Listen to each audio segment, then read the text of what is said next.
ناظرین، ڈرامہ ضبط کی آنے والی قسط میں ہم دیکھیں گے کہ جیسے جیسے ایلا کی شادی کا دن قریب آ رہا ہے، اون کے دل کی بے چینی بڑھتی جا رہی ہے۔ ایلا کسی اور کی ہو جائے گی اور اون سے یہ سب برداشت نہیں ہو رہا۔ اس پر ظلم یہ ہے کہ بی جان اور اون کے دل کا حال اچھی طرح جانتی ہیں، لیکن پھر بھی انہوں نے ثاقب صاحب سے ایلا اور اون کی شادی کی بات کیوں نہیں کی؟ پہلے حالات مختلف تھے، اس وقت ایلا شامی کو پسند کرتی تھی، لیکن اب وہ رشتہ بھی ختم ہو چکا ہے۔ ایسے میں بی جان کو خود اون کے بارے میں سوچنا چاہیے تھا، مگر وہ خاموش ہیں۔ بلکہ ایلا اور سکندر کی شادی پر بہت خوش بھی نظر آتی ہیں۔ چونکہ سکندر کو جلد ہی پاکستان سے واپس جانا ہے، اسی لیے شادی کی تاریخ بھی قریب رکھ دی جاتی ہے اور تیاریاں تیزی سے شروع ہو جاتی ہیں۔ ثاقب صاحب اون کو ذمہ داری دیتے ہیں کہ وہ ایلا، زویا اور شمسا کو شاپنگ کر کے لے جائے۔ تمام خریداری مکمل ہو جاتی ہے، صرف دلہن کا جوڑا باقی رہ جاتا ہے۔ جب ایلا مختلف لباس آزما رہی ہوتی ہے تو اون خاموشی سے پیچھے کھڑا اسے آئینے میں دیکھ رہا ہوتا ہے۔ جب ایلا سر پر سرخ دوپٹہ لیتی ہے تو اسے بہت خوبصورت لگتی ہے اور اپنے جذبات پر قابو نہیں رکھ پاتا۔ وہ ایلا کی تعریف کرتے ہوئے کہتا ہے، یہی لباس تم پر سب سے زیادہ اچھا لگے گا۔ اسی لمحے زویا ایک نظر میں سمجھ جاتی ہے کہ اون بھائی ایلا سے محبت کرنے لگے ہیں۔ گھر واپس آنے کے بعد جب دونوں بہنیں سونے کے لیے لیٹی ہیں تو زویا اچانک کہہ دیتی کہ مجھے لگتا ہے اون بھائی تم سے محبت کرتے ہیں۔ لیکن شامی کی بے وقائی کے بعد ایلا محبت کے نام سے ہی نفرت کرنے لگی ہے۔ وہ صاف کہتی کہ مرد کسی سے محبت نہیں کرتے، صرف ڈرامہ کرتے ہیں۔ دنیا کے سب مرد ایک جیسے ہوتے ہیں، جب تک عورت کو ان کی دستوں میں نہ آ جائے محبت کا دکھاوا کرتے ہیں، اور جب عورت مل جاتی تو اپنی حقیقت دکھا دیتے ہیں۔ کیونکہ ایلا نے صرف شامی جیسے شخص کو دیکھا ہے، اسی لیے اسے لگتا ہے کہ دنیا کے تمام مرد اسی جیسے کمزور اور موقع پرست ہوتے ہیں۔ لیکن ایلا یہ بات بھول جاتی کہ شامی کی وجہ سے مشکلات میں گھری ہوئی تو اون ہی تھا، جو ہر مشکل میں اس کا ساتھ کھڑا رہا۔ حالات جیسے بھی رہے ہوں، اون نے کبھی ایلا کا ساتھ نہیں چھوڑا، بلکہ ہمیشہ اس کی عزت اور وقار کی حفاظت کی۔ دوسری طرف شامی کو ایلا کی شادی کی خبر ملتی ہے تو اس کا دل بھی ٹوٹ جاتا ہے۔ وہ سوچتا ہے کہ میں اپنی ماں کے سامنے اتنا کمزور کیوں ثابت ہوا کہ اپنی محبت حاصل کرنے کے باوجود اس کی حفاظت نہ کر سکا، اسے اپنے ہاتھوں سے کھو دیا۔ اب اس کے پاس ساری زندگی صرف پچھتاوا ہی باقی رہ گیا۔ ادھر اون بھی بی جان سے دبے لفظوں میں ناراضگی کا اظہار کرتا ہے، اس کے دل کا حال جانتے ہوئے بھی اس کے لیے کچھ نہ کر سکیں۔ شاید بی جان اس لیے مجبور ہیں کہ جب انہوں نے ثاقب اور شمسا سے اون اور زویا کے رشتے کی بات کی تو دونوں نے اون کے خلاف ایسی باتیں کی تھی کہ بی جان سمجھ گئی ہیں وہ کبھی بھی اون کو اپنا داماد نہیں بنائیں گے۔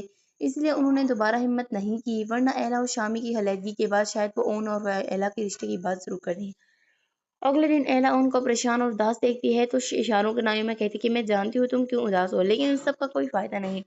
تم اچھی طرح جانتے ہو کہ رملہ تمہیں پسند کرتی ہے۔ اون مسکراتے ہوئے کہتا ہے، لگتا ہے تمہیں مجھے بہت زیادہ جاننے لگی ہو۔ ایلا نظر چراتے ہوئے جواب دیتی کہ اس میں غلط کیا ہے؟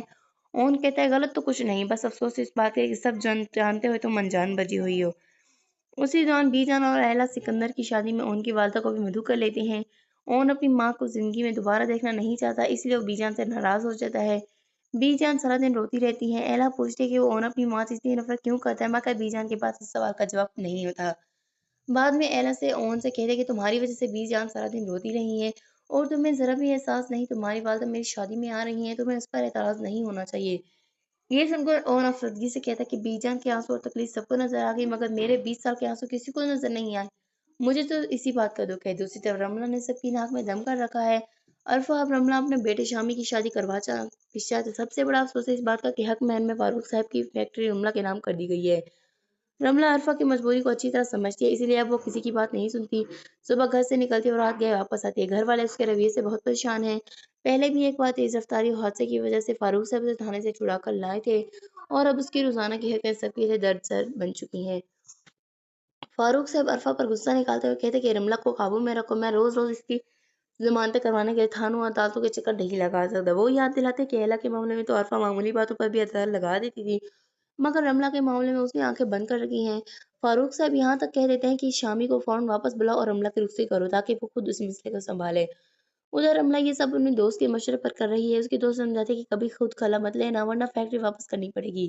اتنا تنگ کرو یہ خود شامی سے تمہیں طلاق دلوانے پر مجبور ہو جائیں، اسی طرح فیکٹری بھی تمہارے پاس رہے گی اور تم بعد میں جس سے چاہو شادی کر سکو گی، حتیٰ کہ ان کو دوبارہ حاصل کرنے کی کوشش بھی کر سکتی ہو۔ اگلے دن عرفہ اپنی ملازمہ دوست سروی سے یہ بات ثبات کرتی ہے اور سوچ کرتی ہے کہ اس نے کیسی مصیبت گلے ڈال دی ہے۔ پورے خاندان میں رملہ کی وجہ سے اس کی بے عزتی ہو رہی ہے۔ دوسری طرف بی جان ایلا کے لیے ایک اچھا رشتہ بھی دیکھ چکی ہیں۔ لڑکا اچھی آمدنی رکھتا ہے اور ساس نند کے جھگڑوں سے بھی آزاد ہے۔ لیکن سرفری جو پہلے ہی کچھ نہ کچھ سازشیں کر چکی ہیں، ارفا کو تسلی دیتے ہیں کہ اب فکر نہ کریں، میں ایلا کا گھر کبھی آباد نہیں ہونے دوں گی۔ ناظرین، سرفری کی جو بھی چال ہے کم از کم ان کے لیے فائدہ مند ثابت ہو سکتی ہے۔ ایسا لگتا ہے ایک طرف ایلا دلہن بنی بیٹھی ہوگی اور قاضی صاحب نکاح پڑھانے کے لیے پہنچ چکے ہوں گے، لیکن جب سکندر اپنے والد کے ساتھ بارات لے کر آئے گا تو سوری راستے میں ایلا کے خلاف کچھ ایسا کہے گی وہ وہیں سے واپس چلا جائے گا اور نکاح سے انکار کر دے گا۔ اس صورت میں ثاقب کو اپنی عزت بچانے کے لیے ان سے درخواست کرنی پڑ سکتی ہے، خدا کے لیے میری بیٹی سے نکاح کر لو، اور ان کو اس سے بڑھ کر اور کیا چاہیے ہوگا؟ شاید اس کی دعا اس طرح قبول ہو جائے جس طرح اس نے کبھی سوچ تصور بھی نہیں کیا تھا۔ یہ تو ہماری پیش گوئی تھی۔ آپ کے خیال میں کیا سکندر آخری وقت میں ایلا سے نکاح کرنے سے انکار کر دے گا اور کیا مجبوری کے تحت اون اور ایلا کا نکاح ہو جائے گا؟ اپنی رائے کمنٹس میں ضرور بتائیں۔ ویڈیو اچھی لگی ہو تو لائک کریں، شیئر کریں اور سبسکرائب کرنا نہ بھولیں۔ ملتے ہیں اگلے ویڈیو میں، تب تک کے لیے اللہ حافظ۔